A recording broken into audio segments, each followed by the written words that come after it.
In this video, I'm going to show you how you can make a knob with a stud. To make the knobs, the first thing you'll want to do is print this off. It's a free pattern that I've got on my website. Then to make sure that you've got this to scale, we'll bring in a ruler.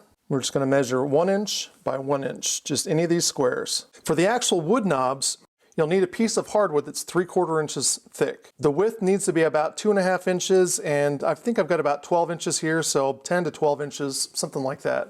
We're going to cut this out, but we're not going to cut anywhere near that dot. So we're going to cut around it. And obviously we're not going to cut into the pattern at all. What we're going to do now is we're going to space these enough and in a way where we'll be able to come back later on with a Forstner bit and drill these out. So we don't want overlapping like that because we wouldn't be able to drill that center out right there, that tooth. So we'll spread these apart. So kind of like that. We'll add a little bit of glue. I think it's easier if you put the glue on the wood.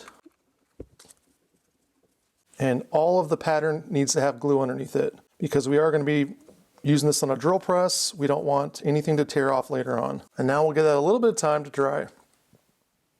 Now that this is fairly dry, we'll come back with an awl. And everywhere you see these little dots, we're going to use an awl and mark those points.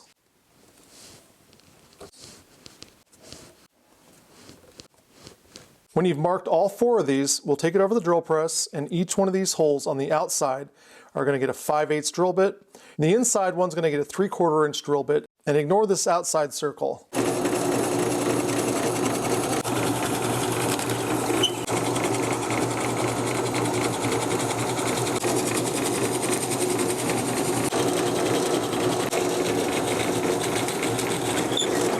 Before we drill out the 3/4 inch inside hole, we're going to add a very tiny drill bit, and we want to go straight through the center.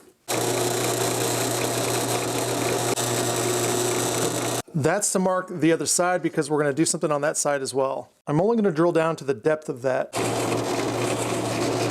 And if we look at this, you can see the cap just barely fits inside the hole. That's what we want. Now that those 4 are done, we're going to flip it over, and on this side, we're going to use a 1/2 inch Forstner bit, and we're going to go down the width of a nut.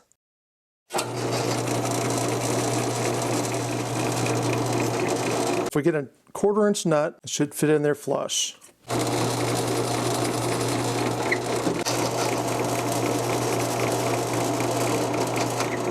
Now we'll use a 1/4 inch brad point bit, and we're going to drill the rest of the way through the hole.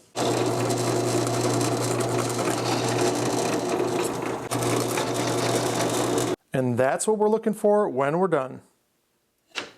And now we'll cut up to the line. If you're good enough that you can get it without taking it to the sander, that's great, but I'm not good at it. So I'm going to cut close to the line and I'll sand it off.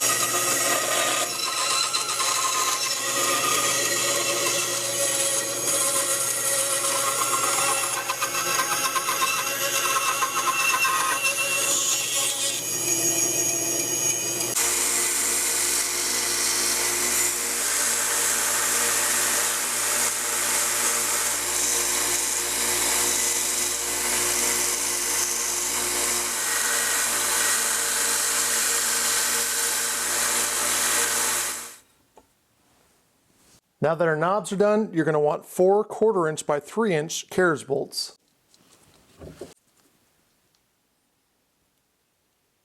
And now we'll add some epoxy to the heads of each of the carriage bolts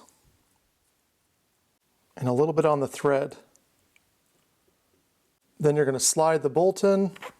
We'll add a washer since, again, we drilled out that hole. We don't want the nut to go in right away. We'll use a wrench, and we're going to really sink that carriage bolt in the top.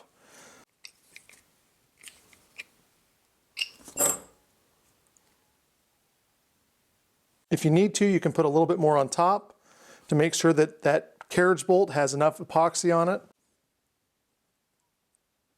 We'll let that cure before we do anything else.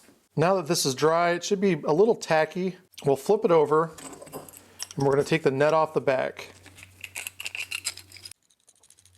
We'll add a little bit of epoxy inside of here, and we'll put the nut on as tight as we can get it.